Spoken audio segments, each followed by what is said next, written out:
Welcome back, everyone, to an AEW Dynamite review for the Crossroads edition Go Home show, March 3rd, 2021. And this was a very good show. Very good for a Go Home show. It actually felt like a big fight. It had a big fight feel that first hour of Dynamite tonight. I had fun watching the show. It was top-notch stuff from top to bottom. I was entertained. And the one match that people thought would bomb the most was probably the best thing on the show. And I know I was grinning from ear to ear during this match. The Cody and Red Velvet versus Shaquille O'Neal and Jade Cargill match. This was good stuff. Entertaining throughout. Man, this was good. If you have not watched it, do yourself a favor and go back and watch this match. It's good stuff. You got to see Shaq actually put on some wrestling moves. Good stuff. This could have easily gone off the rails, but everyone played their parts well. Everyone shined, including Jade Cargill and Red Velvet. Those two did most of the work in this match.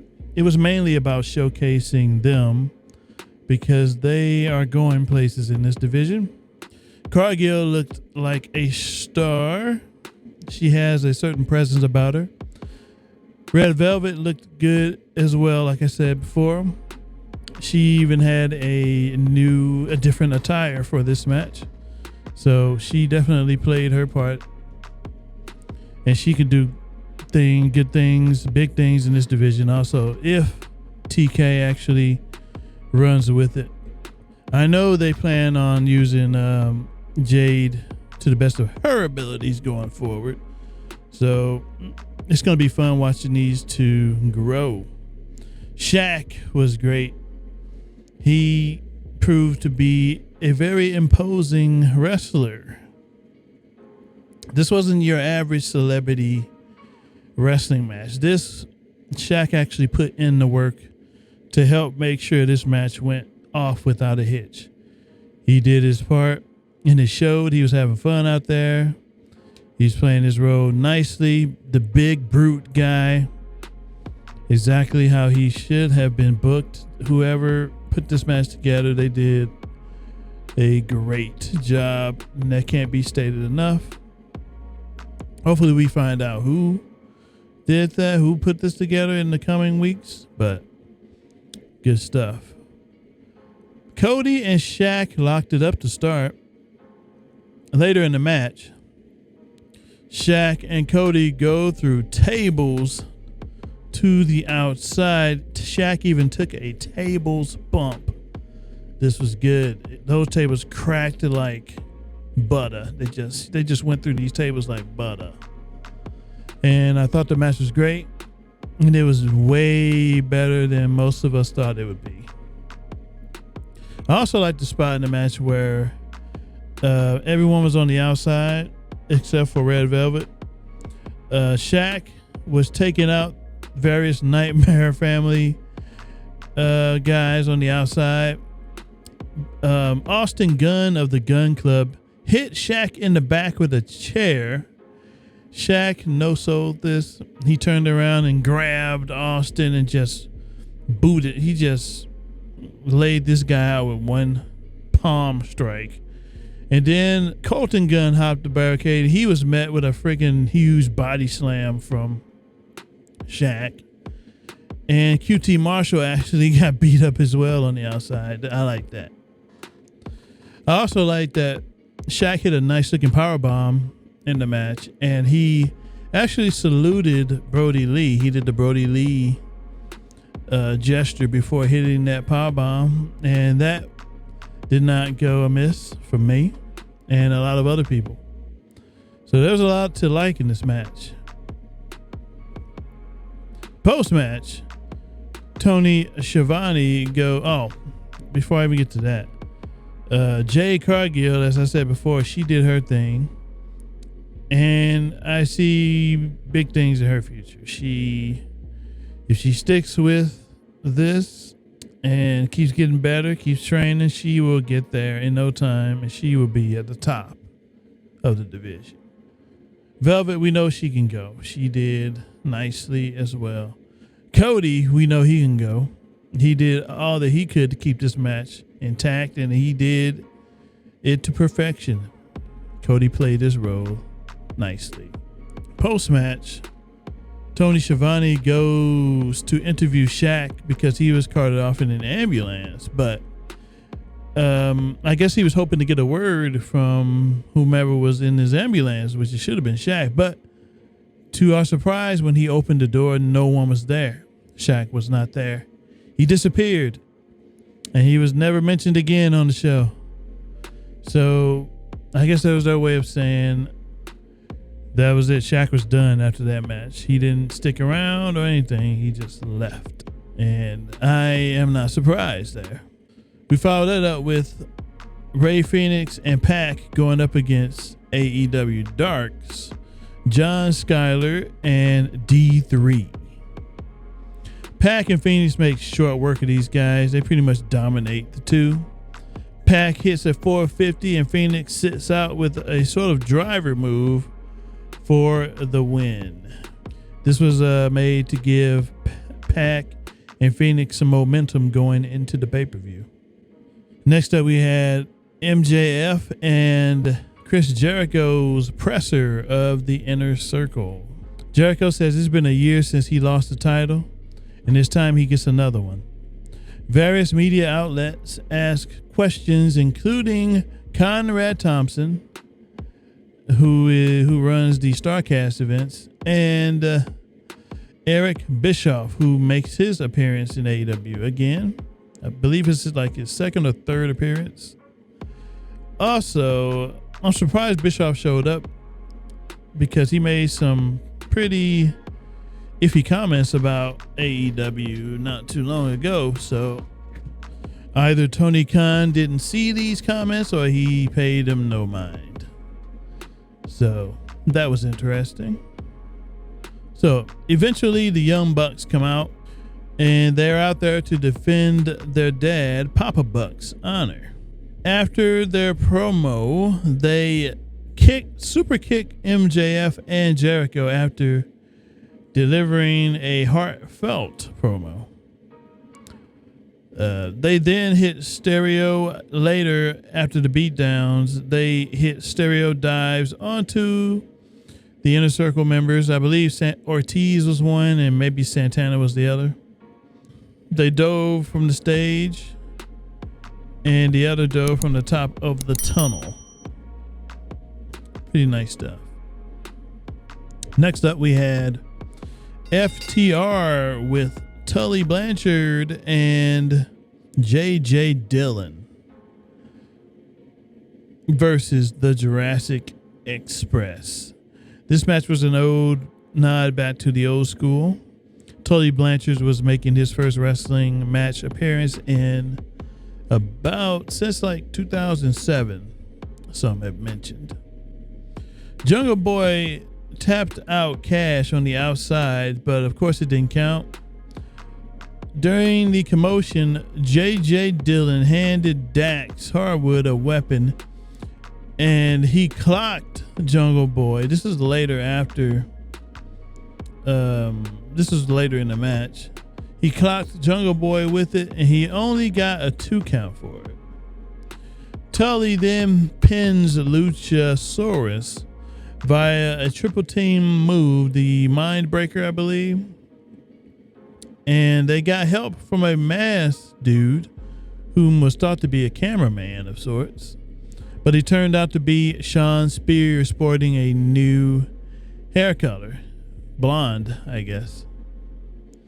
He's been gone for a while. I thought Spears would turn up in Impact or something because he felt unappreciated and such during that last promo he had with the last sit-down interview he had with Tony Schiavone a few months back. Would have been a perfect opportunity to bring him in to Impact for a storyline or two, but of course not. We're not taking full advantage of these partnerships, and I'm not sure why. But this could be a hint that the Four Horsemen are coming back. An iteration of them under the AEW banner, we shall see. Post-match, Tony Schiavone interviews Paul White, formerly known as The Big Show. And he says that he knew of a big announcement, a new signing that is Hall of Fame worthy. And whom they are, we won't know until Revolution. So we got to watch. I planned on watching anyway, so this makes for a very intriguing show. An even more intriguing show. Following this, we had the Women's Eliminator Tournament final match. And it was between Nyla Rose and Ryo Mizunami. The winner of this will face Shida at Revolution for the AEW Women's World Championship. This was a hard-hitting match. Ryo hits a nice guillotine leg drop to Nyla on the apron, and she did the same thing again in the ring. Nyla later hits her patented rope knee or flying knee drop for a near fall. Eventually, Ryo pulls out the win and defeats Nyla Rose, and she wins the AEW Women's Eliminator Tournament. She gets the trophy and a shot at Shida's world title. So this should be an interesting matchup because these two could put on a nice, strong style match. They also know each other pretty well, going back to their days of wrestling in Japan. So this should be good. Post-match, though, they had a mini stare down, and they actually exchanged forearm strikes, and they both respected one another, and they're gonna meet at the pay-per-view. So that should be good, despite what the naysayers may think. Following this, Tony Schiavone interviews Sting in the ring. He says he knows Sting is prepared for the fight on Sunday, but Sting says Cage shook off the excess rust and he feels like he's ready for a fight. Because that powerbomb he took, it just made him a better guy pretty much. So he knows he can go now. Ricky Starks later comes out to congratulate Sting. But not long after that, he slaps him and Starks suffers the consequences as a result. Eventually, Sting gets beat down by the rest of Team Taz, but Darby comes out to even the odds as he and Sting take down Cage yet again. So Darby and Sting are standing tall here, but something tells me that they may not have that easy of a time in this street fight. Team Taz may come out the victors. It's going to be an interesting watch. Following this, we had a matchup between 10 Preston Vance of the Dark Order versus Max Caster of the Acclaimed. Later in this match, Caster hits a brain buster on 10, then goes for the claim to fame elbow drop, but 10 dodges it. Caster eventually wins via nefarious means. TH2's Jack Evans walloped 10 over the head with the boom box. And Matt Hardy paid to have this done. Jack Evans got to do it for $4,200. He got paid well for this. So this stems back to their offer, Matt Hardy's offer to the TH2 on BTE a week or two back. Continuity. And then we have the main event. Matt Hardy and Mark Quinn of Private Party versus Hangman Adam Page and John Silver of the Dark Order. Silver and Quinn kick it off. Later on in the match, Page gets a hot tag and tosses Quinn to Hardy for a tag, but Hardy refuses to tag out or tag Quinn out. Instead, Hardy pushes Quinn back into the ring. But eventually, Page hits a buckshot lariat with help from Silver.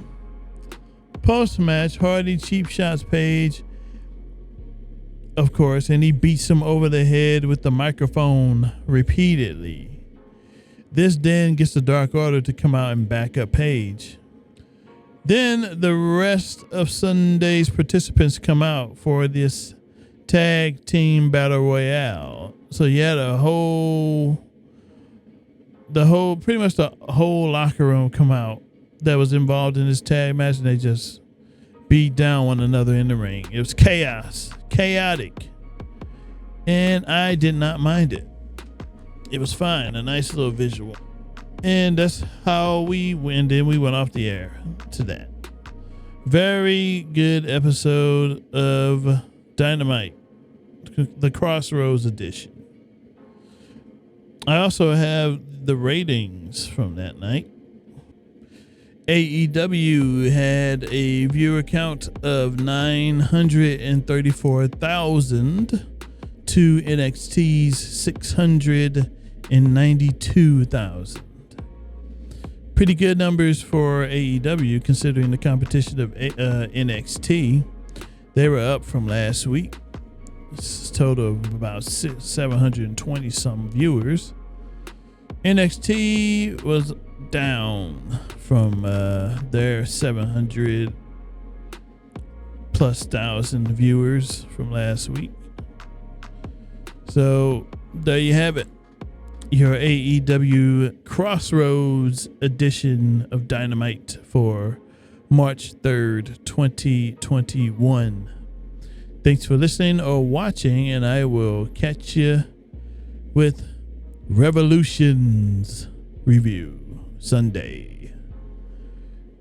I'll catch you then.